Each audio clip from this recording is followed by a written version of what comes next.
I think with Birmingham, I absolutely always claim it as much as I can. I may speak about it differently just because my music journey didn't essentially start in Birmingham, which is why you'll hear me say Manchester a lot more. But I'm from Birmingham. Better days, can we go again? Lights are unrolled the road again. Remember I am cool, send me hooligan. Now my Juliet stand clear. Oh, turn on like I'm undercover. Turn all of the covers, coming like I'm fresh fruit.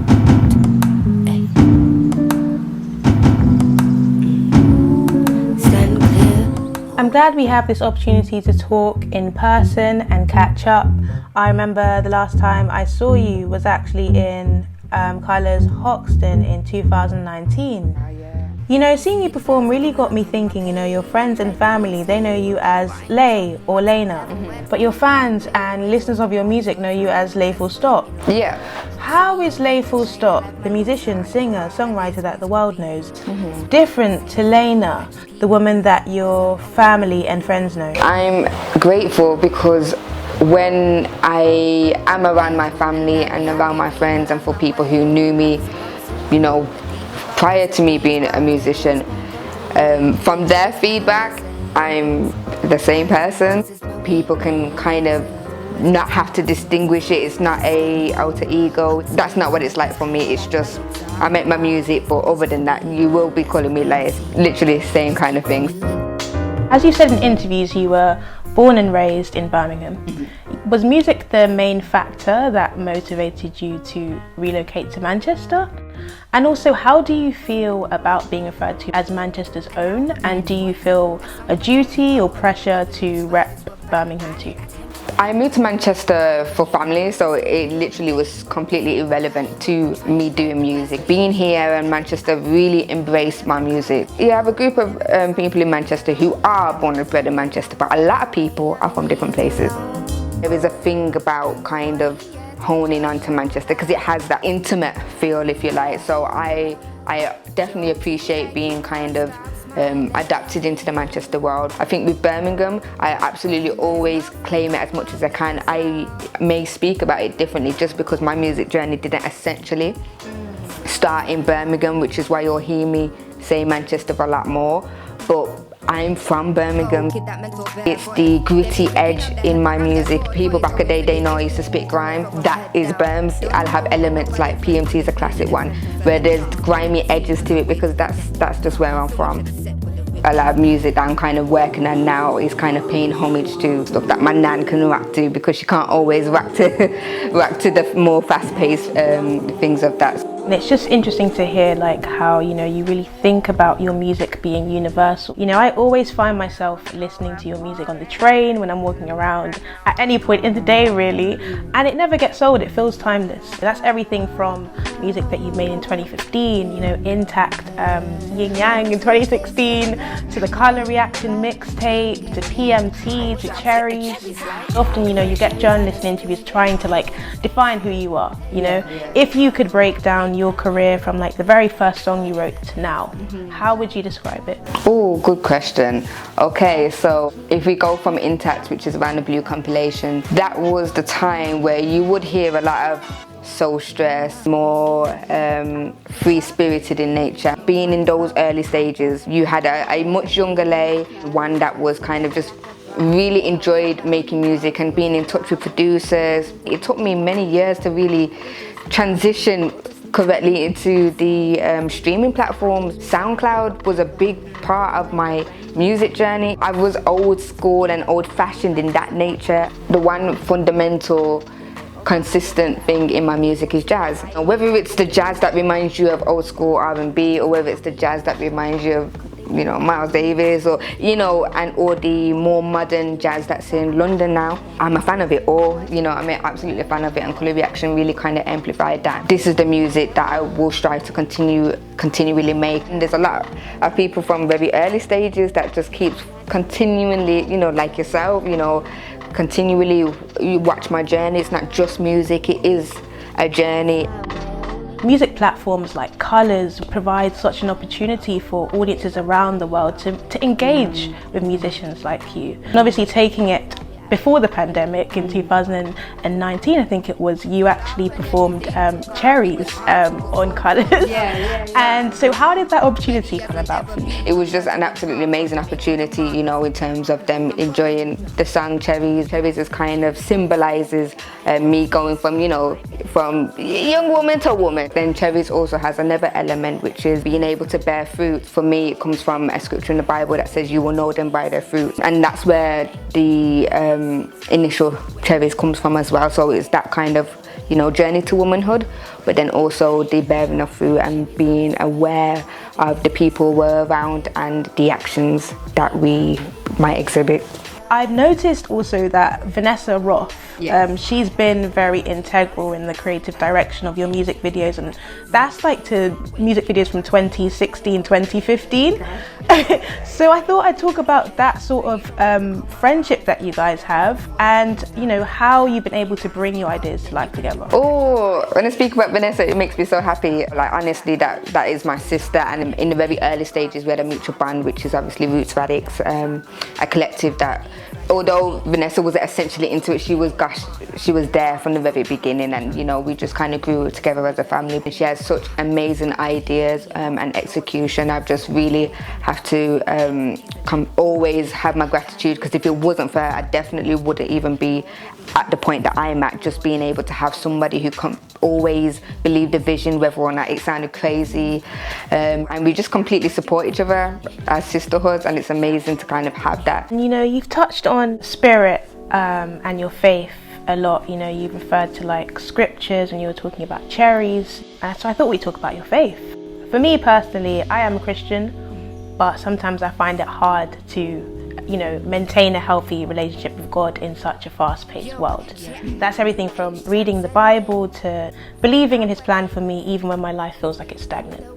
And I was just wondering, you know, what has your relationship with God been like? You're so bold about it on social media, which is something that I really admire about Thank you. It's hard. Do you relate some of the struggles that I have? And what's your relationship with God like? I grew up as a Christian, but if I put it into the perspective of, say, my music journey, when I started doing the Blue compilation, as much as I knew who God was to me, and when I say God, I believe in Jesus Christ, my lifestyle began to add more things onto it. It's very easy to have a perception of who God is, and it's not Him per se. We can make Him out to be who we want Him to be, and it's not who Jesus says He is.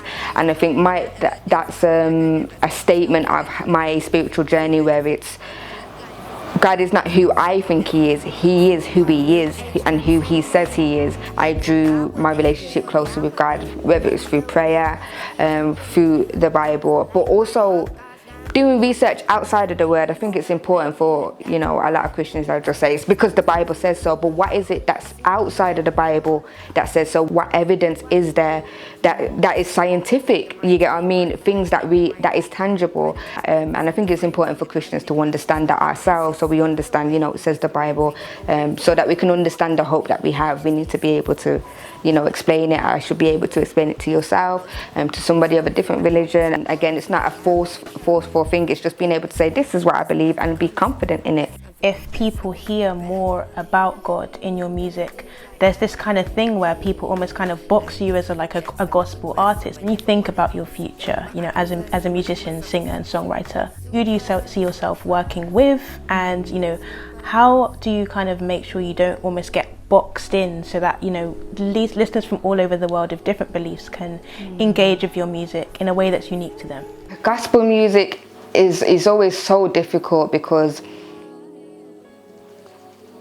it's like, for a lot of people it can be a very distinctive sound, and it can be a very distinctive message, and if it doesn't fall in the lines of that, then it's not gospel music. I appreciate that's just what we're used to, so I like to say Christian based. I try and give people the room as they get used to it, because I appreciate that my music wasn't necessarily as heavy like that before. Even songs where I think about aura and yin yang, as much as I appreciate how it's contributed to my music journey, it's not something that I necessarily correlate with from a spiritual aspect. However, in terms of like collaborating with musicians, I think one of the hardest things is having to draw back from a lot of collaborations. being explicit and profanity has never really been my style, but I might collaborate with somebody who, you know, might have a tendency to do that. For me, I don't enjoy doing that so much now. I think it's important for somebody who is still growing and has a platform to be very cautious about the people that they create with. So until it's a bit more evident, then I'm just kind of staying away from making any type of collaboration so I can just focus on myself and my sound. It's great to hear how sure you are of yourself and of your faith. And also, congratulations on your marriage. Can you tell us like the story of how you two met? Oh, yeah. Man, it's one of those things that's just dear to my heart. Yeah, so for those who know Woody Green, we've been in Roots Radits for, you know, for the last 7 years. We understood that it was a lot more than music. When we decided that it was our time, we knew it was the right time for us. We just tried not to put too much of ourselves out there, especially back in Manchester. You won't see me anywhere without him. He's my covering. Vice versa, if he goes somewhere, I'm there as well. And your best friend, you don't go anywhere without your best friend. I don't go anywhere without my best friend. A lot of people would say that type of connection is quite hard to find. It is, yeah. What have you learned about yourself as a partner in your marriage and the way you love? I definitely am a better person around him and with him, and having him on my team and me vice versa on his team. It's definitely made me a better and stronger woman. It's made me a better musician because I'm a lot more certain and confident in myself because of that covering I have in him. So I have the ability to show you guys a better version of me. So let's say you were picked to do a tribute at an award show. What musician would you pick to pay tribute to, and why? And what song of theirs would you perform? I would love to do Fred Hammond. He's a gospel singer. Yeah, I think. Are you ready for your blessing? Oh my gosh, yeah. He's got jazzy, very jazz twinges as well. His music definitely contributed to a lot of music that I do today. You know, you have your Kurt Franklin's, Yolanda Adams, your Mary, but I really love the style that he kind of brought to the table. So yeah, I would do my best, you know, to kind of do a tribute to him for sure. Someone like who I also really like, I don't know if you've heard of him, Jay Moss. Oh, Jay Moss is dope. He's so dope. He's really dope. And I love how he brings his music, his circumstances, some of his situations he brings to the forefront. It's important for Christians and even people who aren't just to understand, listen, we go through these things, it's not much different. Yeah, I think that project, I think it's called V2. Yeah, oh my gosh, yeah, that album. When I heard that, I was just like, wow. Yeah, I'm Not Perfect, Let It Go, yeah, all of those songs, wow. What are you working on at the moment? Can you give us any clues, any tips into what we can expect from your music in the future? Yes, I can definitely say it. So I am releasing a project called Stir, the mixtape, and that will be coming out hopefully in September. Please do catch me up on at LayFullstop on Instagram and those platforms, because there's a lot of content coming. But I'm also doing a show here in London as well. It will be Hootenanny in Brixton. That's going to be on Friday the 13th of August. You're down in London, man, so I'll be looking forward to seeing some faces, but there's definitely a lot more to come. Thank you so much for having me. It's been amazing to kind of like put a name to a face to a name, does that make sense? Yeah, to the support, and over the years we'll definitely have to do this again so that we can have another chat, see where we're at in life, and then yeah, I'm always up here in London, so yeah, thank you for having me. That this hand will take me behind the drain.